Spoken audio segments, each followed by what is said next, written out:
अस्सलाम वालेकुम dear students. आज का हमारा टॉपिक है क्रिस्टलाइजेशन। क्रिस्टलाइजेशन क्या होता है? क्रिस्टलाइजेशन एक ऐसा प्रोसेस है, एक ऐसी टेक्निक है, एक ऐसी सेपरेशन टेक्निक है जिसमें से हम किसी भी सॉल्यूशन में से ना सॉलिड को क्या करते हैं, रिमूव करते हैं in the form of crystals.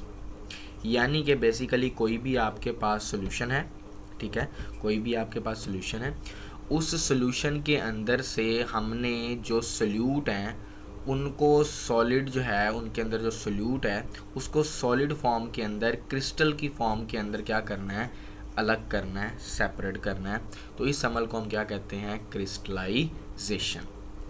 तो ये कैसे करेंगे? तो क्रिस्टलाइजेशन का अमल बेसिकली होता कैसे है? कहते हैं क्रिस्टलाइजेशन एक प्रोसेस है जिसमें हम सॉलिड को किसी भी सॉल्यूशन के अंदर से रिमूव कर लेते हैं। कैसे रिमूव करते हैं? इसकी कंसंट्रेशन को बढ़ाकर, यानी कि जो सॉल्यूशन है उसको क्या कर लेते हैं, गाढ़ा कर लेते हैं, कि उसके सैचुरेशन पॉइंट से भी क्या कर लेते हैं, गाढ़ा कर लेते हैं, यानी कि उसको हीट करते जाते हैं, उस हद तक उसके अंदर क्या करते हैं, सॉल्यूट को हल करते हैं जब तक आपका जो सॉल्यूशन है वो सैचुरेशन पॉइंट से ज़्यादा ना हो जाए, ठीक है ना, यानी कि सैचुरेटेड से सुपर सैचुरेटेड की तरफ चला जाए। तो जब इस तरह का सोल्यूशन आपके पास बन जाएगा तो फिर उसको क्या कर लेना है, आपने कूल डाउन कर लेना, ठंडा कर लेना है। फिर आपके पास जो सॉलिड है वो सेपरेट हो जाएगा, किस शक्ल में, in the form of crystals. इसी अमल को क्या कहते हैं, क्रिस्टलाइजेशन। ठीक हो गया? तो क्या है, क्रिस्टलाइजेशन एक ऐसा प्रोसेस है जिसके अंदर सॉलिड को रिमूव किया जाता है किसी भी सॉल्यूशन में से। कैसे? उस सॉल्यूशन के गाढ़ेपन को, कंसंट्रेशन को इतना बढ़ा दिया जाता है कि वो सैचुरेशन पॉइंट से भी अबव हो जाता है, कि इतना उसके अंदर सोल्यूट ऐड कर दिया जाता है कि वो सैचुरेशन पॉइंट को क्रॉस कर जाता है। फिर ठीक है, उसके बाद उसको क्या कर लिया जाता है, सॉल्यूशन को ठंडा किया जाता है, तो उसके अंदर से आपको क्रिस्टल जो है वो, सॉलिड जो है वो क्रिस्टल की फॉर्म में मिल जाता है। समझ आ गई यहाँ तक बात? अब देखते हैं कि हम जो है किस तरह से ये क्यों करते हैं क्रिस्टलाइजेशन, आखिर क्या ज़रूरत है हमें क्रिस्टलाइजेशन करने की। तो कहता है कि जितने भी हम केमिकल कंपाउंड इस दुनिया के अंदर बनाते हैं ना, वो बेसिकली क्रूड प्रोडक्ट होता है। वो क्या होते हैं जी? क्रूड प्रोडक्ट होते हैं। क्रूड प्रोडक्ट मतलब वो इम्प्योर प्रोडक्ट होते हैं। फिर उन प्रोडक्ट्स को क्या करना पड़ता है, हमें प्यूरीफाई करना होता है। तो उसको प्यूरीफाई करने के लिए हम किसी भी सूटेबल सॉल्वेंट से उसको जब प्यूरीफाई करते हैं उस केमिकल कंपाउंड को, तो वो किस अमल से करते हैं, क्रिस्टलाइजेशन की मदद से। ठीक हो गया? तो ये इसकी एप्लीकेशन भी है और इसका यूज़ भी है कि जब भी आप कोई केमिकल कंपाउंड प्रिपेयर करते हैं तो वो आपको क्रूड फॉर्म में मिलता है, तो उसको प्यूरीफाई करते हैं किस अमल से, क्रिस्टलाइजेशन की मदद से। ठीक हो गया?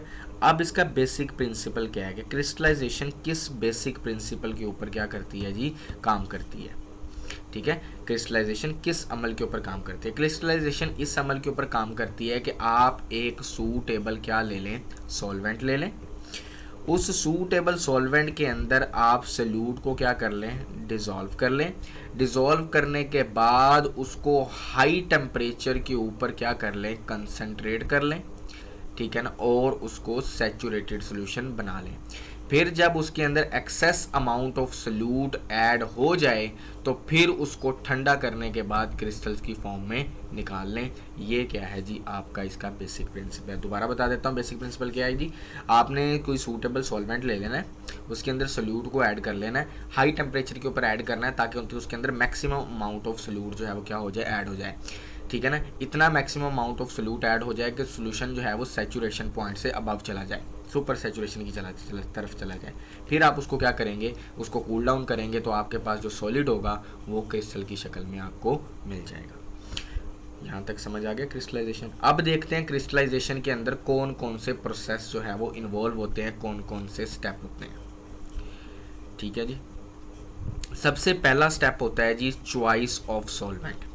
सबसे पहली बात हमने क्या करनी होती है जी, चॉइस ऑफ सॉल्वेंट, कि हमने सॉल्वेंट कौन सा चॉइस करना है, कि जो आपने सॉल्यूट जिस सॉल्वेंट के अंदर ऐड करना है ताकि हम उसके अंदर जो है maximum amount of solute add कर सकें, डिज़ोल्व कर सकें और फिर उसको ठंडा करने के बाद उसको क्रिस्टल की फॉर्म में कन्वर्ट कर सकें। तो वो सोलवेंट जो लेना है, वो सोलवेंट की चॉइस किस तरह की करनी है कि किस तरह का वो सोलवेंट होना चाहिए।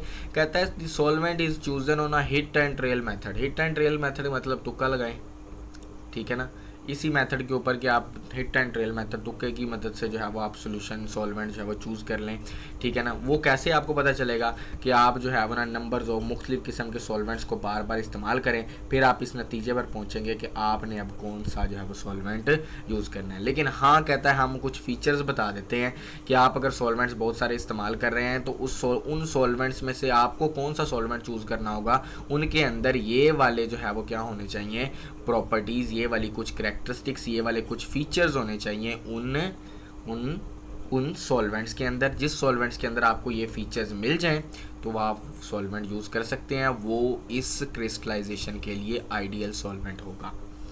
तो पहला जो है वो इसका पॉइंट ये है, पहला पॉइंट कहता है it should dissolve a large amount of substance at its boiling and only small amount at the room temperature.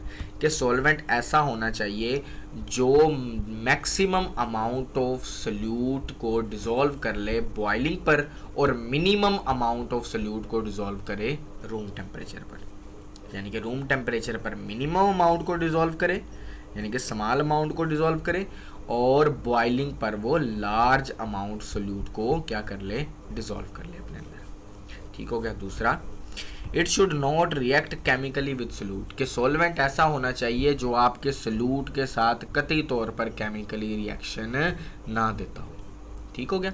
उसके बाद it should either not dissolve the impurities. इसके अलावा कि ये अपने अंदर इम्प्योरिटीज़ को भी ना डिज़ोल्व करे, क्योंकि अगर ये अपने अंदर इम्प्योरिटीज़ को डिज़ोल्व कर लेगा तो जाहिर सी बात है कि ये हमारे लिए फिर क्रिस्टल्स बनाने में क्या होगा, मसला होगा, ठीक हो गया। तो it should either not dissolve the impurities और the impurities should not crystallize from it along with the solute, ठीक है।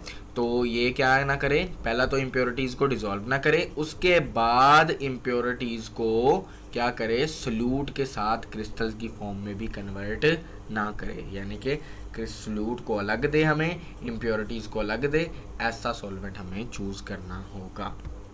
उसके बाद on cooling it should deposit well formed crystal of a pure compound. कि जब इसको ठंडा करें तो ये हमें प्योर कंपाउंड के क्या दे दे, अच्छे क्रिस्टल बना कर दे, ऐसा हमारा सॉल्वेंट होना चाहिए, ठीक हो गया। अगली बात जो है वो ये बड़ी इंपॉर्टेंट है जी, इट शुड बी इनएक्सपेंसिव। ये क्या होना चाहिए जी, जितना हो सके उतना क्या होना चाहिए, सस्ता होना चाहिए, इनएक्सपेंसिव होना चाहिए, ठीक है, ताकि हमारा ये ज़्यादा वेस्ट ना हो, ज़्यादा जो है वो इस्तेमाल ना हो, ज़्यादा इसके ऊपर कॉस्ट ना आए। उसके बाद अगला पॉइंट है जी, it should be safe to use and should be easily removable. क्या कहता है जी, इसको आसानी से इस्तेमाल किया जा सके और आसानी से ही इसको क्या किया जा सके, रिमूव किया जा सके। यानी कि ऐसा ना हो कि उसके अंदर सोल्यूट डिज़ोल्व कर लिया, अब जब ठंडा करें क्रिस्टल बने तो उसका जो वेस्ट है, वो जो सॉल्वेंट है, उसको रिमूव करना हमारे लिए क्या हो जाए, मुश्किल हो जाए। तो ऐसा नहीं होना चाहिए, ये सेफ़ भी होना चाहिए हमारे लिए यूज़ करते वक्त, और दूसरा जो है वो it should be easily removable, और आसानी से क्या होना चाहिए जी, ये रिमूवेबल भी होना चाहिए।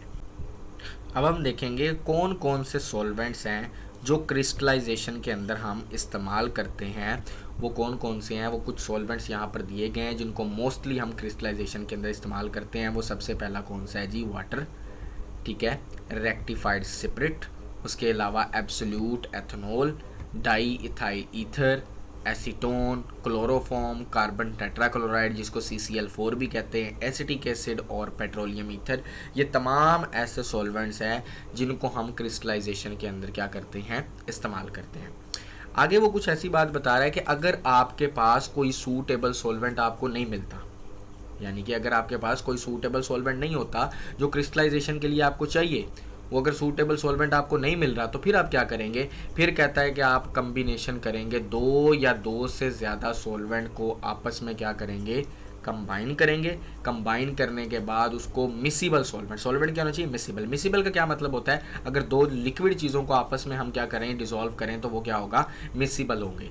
तो दो मिसिबल ऐसे जो कंप्लीटली जो है वो एक दूसरे के अंदर डिसॉल्व हो जाएं, ऐसे दो जो है वो सॉल्वेंट्स को लेकर आपने जो है वो डिसॉल्व करना है और एक अच्छा सॉल्वेंट आपने बना लेना है, ताकि जो है वो आप उसको क्रिस्टलाइजेशन के अंदर इस्तेमाल कर सकें। अगर आपका सॉल्वेंट इनफ्लेमेबल है, यानी कि उसको आग लगने वाली है, आग लगने वाला सॉल्वेंट है, यानी कि आग को पकड़ने वाला सॉल्वेंट है, इनफ्लेमेबल है, तो आप क्या करेंगे जी, कुछ प्रिकॉशंस आपको करनी होंगी। कब, जब आप उसको हीट कर रहे होंगे, उसको टू मच जब उसके अंदर डालकर आप जो है वो सोल्यूट आप उसको क्या कर रहे होंगे, डिसॉल्व कर रहे होंगे, तो आपको जो है वो क्या करना होगा जी, कुछ प्रिकॉशंस देखनी पड़ेंगी ताकि वो फायर को कैच ना कर सके।